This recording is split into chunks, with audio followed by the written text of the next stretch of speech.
영수증 추계경의 인감도장을 임의로 만들어서 위조된 문서에 날인하는 방식 등으로 수년간 거액을 횡령한 천주교 서울대교구 재단 직원이 1심 법원에서 징역형을 선고받았습니다. 서울중앙지법은 어제 특정경제가중처벌법상 횡령과 사인 위조 등의 혐의로 기소된 천주교 서울대교구 유지재단 재무회계팀장 61살 A씨에게 징역 2년 6개월을 선고했습니다. A씨는 재단 돈을 수시로 현금으로 인출하고 위조된 재단 이사장 염추계경의 인감을 행사해서 5년간 약 9억 8천만 원을 횡령한 혐의로 재판에 넘겨졌습니다.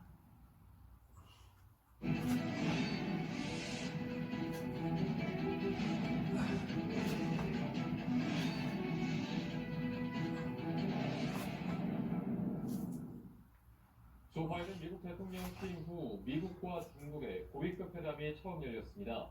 외교와 국가안보를 담당하는 양국 대표 2명씩 참석했는데요. 시작부터 기싸움을 하며 거친 설전이 벌어졌습니다. 김영만 기자입니다. 미국과 중국의 고위급 회담이 미국 알래스카에서 열렸습니다. 이번 만남은 조 바이든 대통령 취임 후 미중과 첫 고위급 대면 회의입니다. 미국에서 토니 블링컨 국무장관과 제이크 슬리번 백악관 국가안보 보좌관이, 중국에서 양재철 공산당 외교담당 정치부원과 왕 외교담당 국무영정 외교부장이 참석했습니다. 회담은 초반부터 거친 말이 오가는 험악한 분위기에서 시작됐습니다. 블링컨 국무장관이 먼저 포문을 열었습니다. We'll also discuss our deep concerns with actions by China, including in Xinjiang, Hong Kong, Taiwan, cyber attacks on the United States, economic coercion toward our allies. Each of these actions. 강민석 대변인은 어제 청와대에서 열린 서훈 국가안보실장과 미 국무국방장관 개별 면담 내용을 설명하면서 이같이 전했습니다. 미중은 현지 시간으로 18일 알래스카에서 연 고위급 회담에서 양국 현안을 두고 거친 설전을 벌인 것으로 알려졌습니다. 미 의회에서 백신 접종 이후 마스크 착용을 두고 설전이 벌어졌습니다. 안과의사 출신 의원이 백신을 맞았다면 마스크를 쓸 필요가 없다고 주장하자 미국 내 감염병 분야 최고 권위자인 파우치 소장은 변이 바이러스를 간과하지 말라며 맞섰습니다. 김효석 PD입니다. 트럼프 전임 행정부 당시 더뎠던 미국 내 코로나 백신 접종은 바이든 행정부 들어 속도를 내며 어느새 전 국민의 10분의 1이 접종을 마친 것으로 집계됐습니다. 이런 가운데 미국의 코로나 대응 상황 점검차 열린 상원 청문회에서 마스크 착용을 두고 공방이 벌어졌습니다. 안과의사 출신의 공화당 중진 의원이 포문을 열었습니다. What studies do you have that people that have had the vaccine or have had the infection are spreading the infection? If we're not spreading the infection, isn't it just theater? 폴 의원은 미 상원 의원 중 처음으로 확진 판정을 받고 완치한 뒤 마스크 착용을 거부하고 있습니다. 급기야 앤서니 파우치 미 국립 알레르기 전염병 연구소장을 비꼬았습니다. No, it's not a vaccine and you're wearing two masks. Isn't that theater? 그러자 파우치 소장이 정면으로 반박하고 나섰습니다.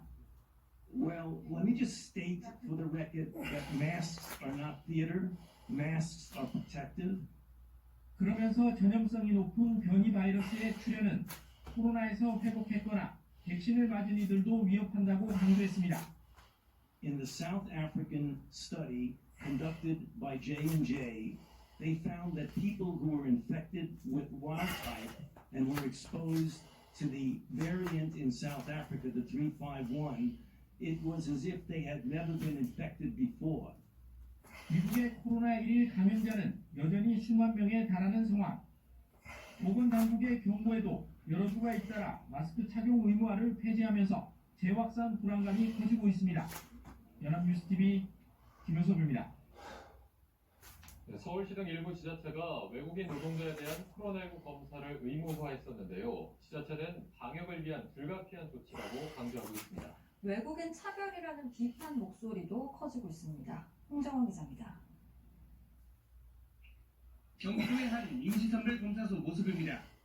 빽빽하게 줄을 선 사람들은 모두 외국인 노동자입니다. 코로나19 검사를 받기 위해 몰려든 겁니다. 경기도와 서울시 등 일부 지자체는 외국인 노동자들에게 코로나19 의무 검사를 실시해왔습니다. 설 연휴 이후 집중적으로 나타난 외국인 노동자의 감염 확산세를 꺾을 수 없는 상황에 이르게 되어 방역을 위한 불가피한 조치였다는 게 당국의 설명입니다. 그런데 이를 두고 차별 논란이 제기됐습니다. The British Embassy has made clear to the national government and to the Seoul and Gyeonggi administrations that we consider these measures are not fair, they're not proportionate, nor are they likely to be effective. 진정이 잇따르면서 국가인권위원회도 조사에 나섰습니다. 인권위는 이주민을 배제하거나 분리하는 정책은 차별을 야기할 수 있다며 신속하게 차별과 인권 침해 여부를 판단하겠다고 밝혔습니다. 서울대 인권센터는 성명을 통해 외국인에 대한 중대한 차별행위라고 반대 의견을 했습니다. 8명이 또 숨진 것으로 전해졌습니다. 6명의 아시아계 여성을 포함해 8명의 희생자를 낸 총격 사건의 용의자에 대해서 경찰이 증오범죄 기소를 배제하지 않는다는 입장을 밝혔습니다. 성중독 가능성을 거론했던 지난 브리핑에 대한 비판 여론을 고려했으리라는 분석입니다. 이상현 기자입니다. 미국 경찰이 애틀랜타 총격 사건을 저지른 로버트 애런 롱에 대해 증오범죄 기소를 배제하지 않는다는 입장을 밝혔습니다. 증오범죄 가능성을 염두에 두고 사건을 수사하느냐는 기자의 질문에 어떤 가능성도 배제하지 않는다는 취지로 거듭 답한 겁니다. And so we are looking at everything to make sure that we discover and determine what the motive of our homicides were. So nothing is off the table for our investigation. 경찰의 이러한 입장은 지난 17일 브리핑에 대한 비판 여론이 고조된 데 따른 것으로 보입니다.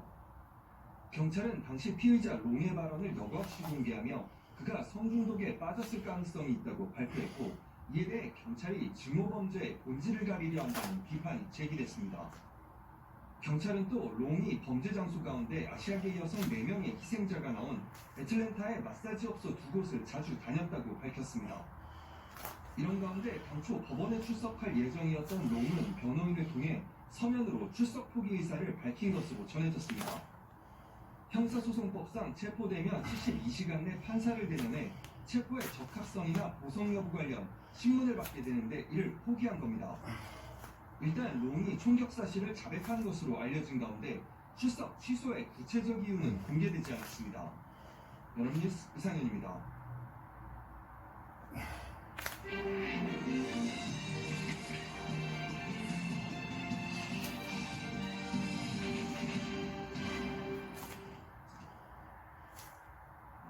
뉴스 속 경제 이슈는 더 쉽고 깊게, 최신 고용 동향은 더 빠르게 전해드리는 고용브리핑 365 시간입니다. 소정 기자 안녕하세요. 안녕하세요. 네, 오늘 어떤 이슈 가져오셨나요? 오늘은 유리천장이라는 말이 있죠. 네. 충분한 능력을 갖춘 구성원, 특히 여성이